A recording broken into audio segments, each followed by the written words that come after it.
You guys have been on this anti-Aaron Glenn train for about a year now. I have. Yeah, you have. You didn't give him a shot. No. So they got off to the worst start of any Jets coach. Now, that's saying a lot. That's saying Guys, a lot. just the timeline of the Aaron Glenn experience with the Jetropolitans.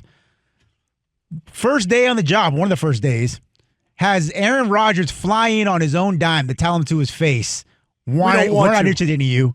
We're moving somewhere else, which is fine. It's his prerogative, but it is what it is. He then pivoted from Aaron Rodgers to Justin Fields as his QB1, and then promptly benched Justin Fields midway through the season for journeyman Tyrod Taylor. He then followed that up, as you mentioned, Rob, having the worst start by any Jets coach in franchise history.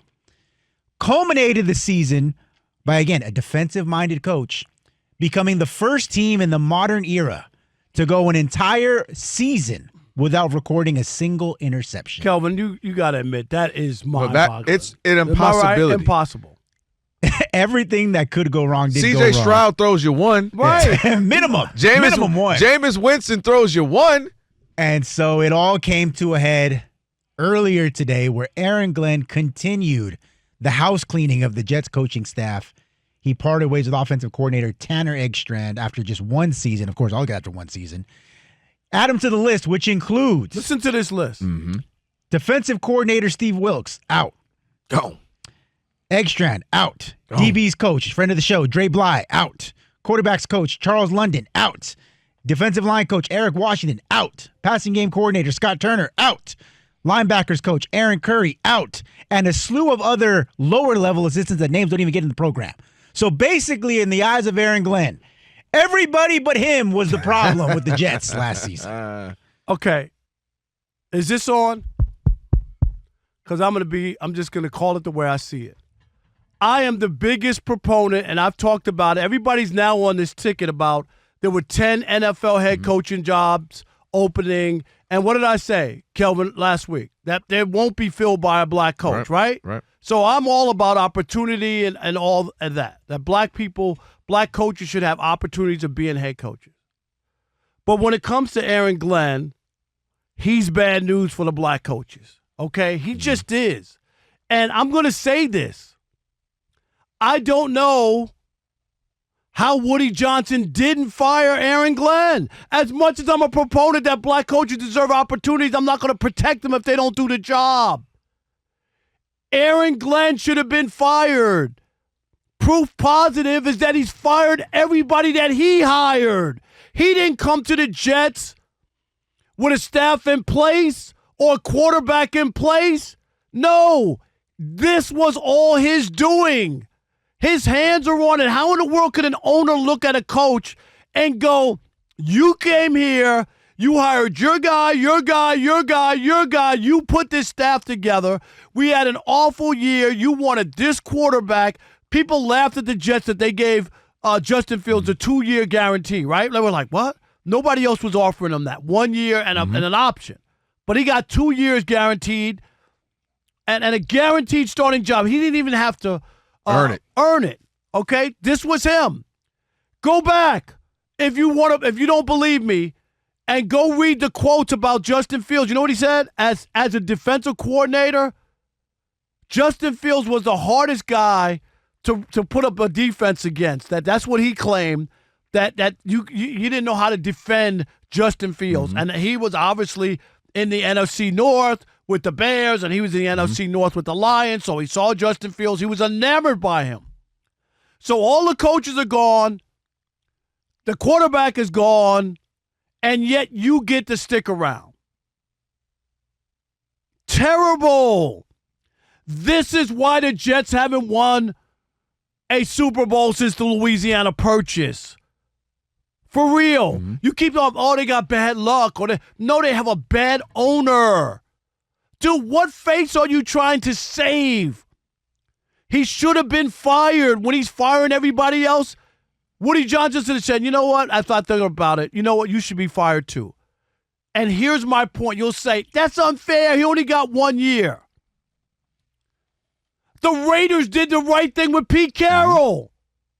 Pete Carroll, right, who has a more impressive resume than Aaron Glenn. He won a Super Bowl. He went to 2 Super Bowls. He won in college at USC.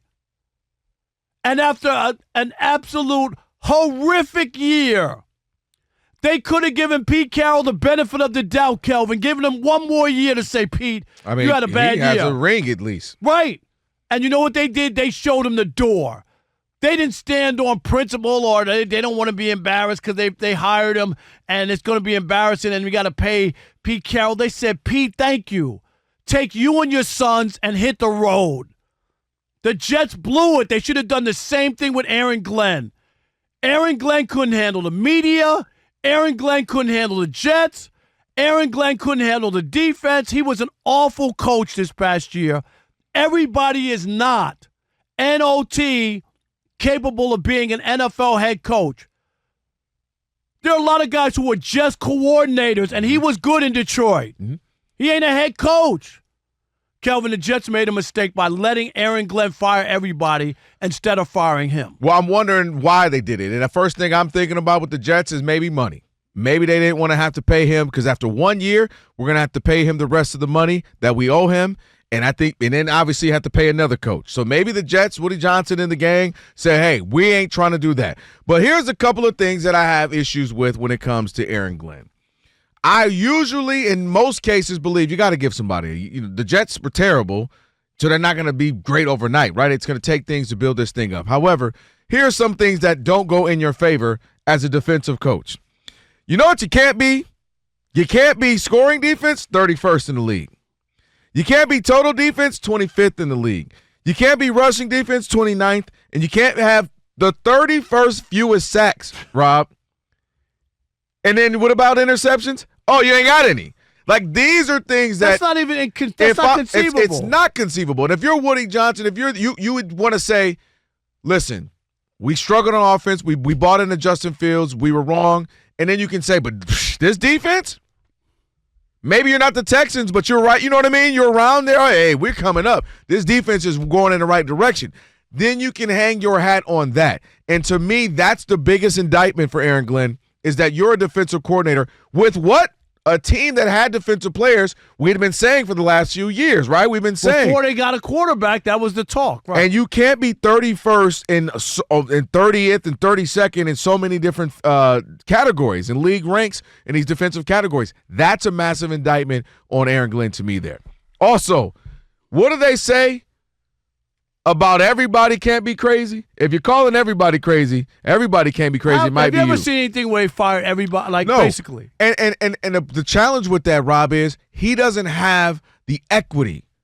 If Mike Tomlin this year, 5 years ago, said, you know what, fire everybody. You say, well, shoot, I mean, that's Mike Tomlin. He's been here 14, 15 years. He won a Super Bowl. He's won a Super Bowl. We've been in the postseason with all these years. You know what I mean? Maybe that's why we're kind of floundering right now. He might be on to something. He's earned that equity. If John Harbaugh wanted to do that, he's earned that. If Bill Belichick, who we've talked about today, they've earned that. Aaron Glenn to do that with no fundamental baseline of like what you even do is staggering. So that the audacity is running high in New York. So I was blown away by reading that too because it just didn't make sense. If these are the guys you hired, those are his These are the guys you vetted. You said, this is my guy. I'm bringing in. Let's roll. Here we go. But the whole idea of you're saying he deserves more than 1 year. Why doesn't Steve Wilkes deserve more than 1 year? Right. Why doesn't the offensive coordinator deserve? We're building something. We got something. It's going to take some time. I did this in Detroit. I was a part of it. And then you guys ride it together. We ride together. We die together. But everybody he could have gone into the owner and said, look, we need one more year. Give me 1 more year. Let us get the quarterback I will right. volunteer step down if you don't see vast improvement with us. And that's that's fair. But to fire everybody and act like it's them that you brought in, and again, you're defensive-minded and there's not a single – look at this, Rob Parker. What stat can I point to defensively that was favorable? The only one that was middle, they were 17th, was in passing defense. That's it. But it didn't do nothing. You didn't get an interception, and you were 31st in sacks. You're the fewest sacks. You had – how many did Myles Garrett have, Rob G? 24? 23 and a half. 23. They had 26 as a whole team. So, yeah, I'm blown away by this, and I usually want to root for anybody. Black coaches were so limited, given the opportunity. The only one thing I will say is what I don't want to happen, what I don't like, because I say they go 0-4 and he gets fired. He's going to get fired if they go 0-4. Right, of course. But what I'm saying is I don't like the idea that, see, that's why brothers can't get coaches, or dang it, he's blowing it for other brothers who want to get a coaching opportunity. That I don't like, because the opposite side of that is. No, it's not. You can't judge everybody together. Exactly. That's what I'm saying. I'm not talking to you, but I'm saying the thought process. But he someone should be go. fired when he doesn't do a good job. And that's I what don't I'm care saying who you are. I'm agreeing with that. But what I don't want is the subliminal message being like, hey, we tried.